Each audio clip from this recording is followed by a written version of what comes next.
May 1989, Shorthand Tamil Junior Grade. Get ready for the dictation. 10 seconds. 5 seconds. Start. பெரியோர்களே, தாய்மார்களே, இந்த ஊரில் தாழ்த்தப்பட்ட மக்களுக்காக கட்டப்பட்டுள்ள புதிய வீடுகளை கொண்ட குடியிருப்பு பகுதியை திறந்து வைப்பதில் மிகுந்த மகிழ்ச்சி அடைகிறேன். இந்த புதிய வீடுகளில் இன்றைய தினம் குடிபுகும் குடும்பங்கள் எல்லாவிதமான வளங்களையும் பெற்று வாழ வேண்டும் என்று வாழ்த்துகிறேன். இந்த வீடுகளை குறுகிய காலத்தில் மிக நல்ல முறையில் கட்டி முடித்ததற்காக தமிழ்நாடு ஆதிதிராவிடர் வீட்டு வசதி வளர்ச்சி நிறுவனத்தையும் அதன் பொறியாளர்களையும் பாராட்ட கடமைப்பட்டிருக்கிறேன். ஒவ்வொரு வீட்டுக்கும் தனித்தனியாக மின்சார வசதியும் கழிப்பறை வசதியும் செய்து கொடுக்கப்பட்டிருப்பது உள்ளபடியே பாராட்டத்தக்கது. இத்தகைய வீடுகளை கட்டித் தருகிற திட்டங்களை தவிர இன்னும் பல்வேறு திட்டங்களை தாழ்த்தப்பட்ட மக்களின் நலனுக்காக அரசு நடைமுறைப்படுத்தி வருகிறது.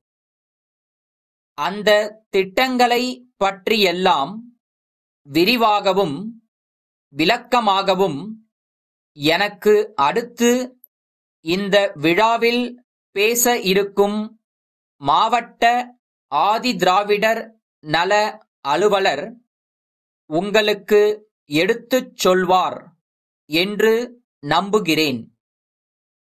அத்தகைய திட்டங்களை பற்றி முழு விவரங்களையும் நீங்கள் தெரிந்து கொண்டு அவற்றின் முழு பலனையும் அடைய வேண்டும் என்று தெரிவித்துக் கொள்ள விரும்புகிறேன்.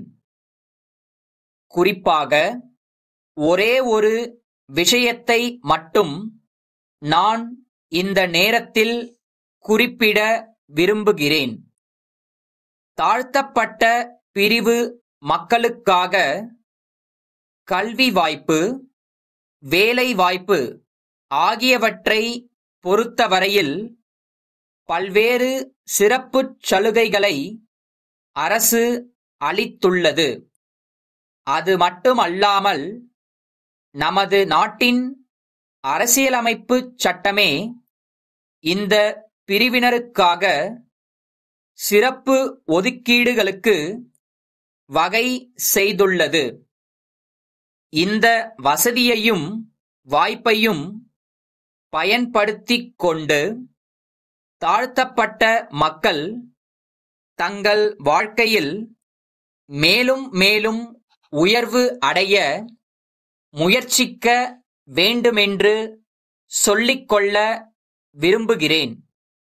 குறிப்பாக இந்த பிரிவினரை சார்ந்த இளைஞர்கள் தங்களுக்கு இருக்கிற சலுகைகளை முழுமையாக பயன்படுத்திக் கொள்ள வேண்டியது அவசியம் என்று தெரிவித்துக் கொள்கிறேன்.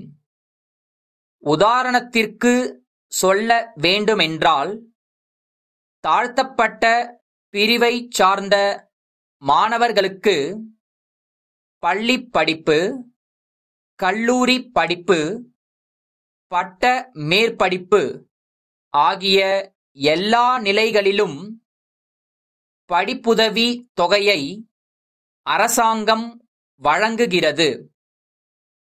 உயர் படிப்பிற்காக அவர்கள் நகரங்களுக்கு செல்ல வேண்டியிருக்கலாம். சேலம் பாரதியார் தெருவிலுள்ள திரு மு.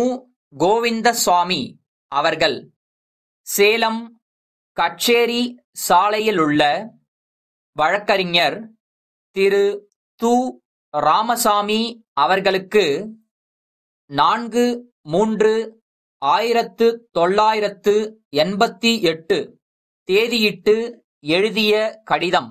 ஐயா, நீதிமன்றங்களில் தாக்கல் செய்ய வேண்டிய பத்திரங்கள் போன்றவற்றை நகல் எடுக்கவும் மனுக்களை தட்டச்சு செய்யவும் நான் ஒரு தட்டச்சு நிலையம் நடத்தி வருவதை தாங்கள் அறிவீர்கள். தாங்கள் அவ்வப்போது எனக்கு அளித்து வரும் ஆதரவுக்கு நான் நன்றி தெரிவித்துக் கொள்கிறேன். வளர்ந்து வரும் இந்த விஞ்ஞான யுகத்தில் நகல்கள் எடுப்பதற்கு தட்டச்சு முறையை விட ஒளிக்கதிர்கள் மூலம் நகல் எடுக்கும் முறையே பெரிதும் விரும்பப்படுகிறது என்பது தாங்கள் அறியாத ஒன்று அல்ல. ஆகவே முருகன் நகலகம் என்ற ஓர் அமைப்பை அடுத்த மாதம் 1 தேதியிலிருந்து துவக்க இருக்கிறேன் என்பதை தெரிவித்துக் கொள்வதுடன் அதற்கு தங்களுடைய ஆதரவையும் கோருகிறேன். தங்கள் நம்பிக்கையுள்ள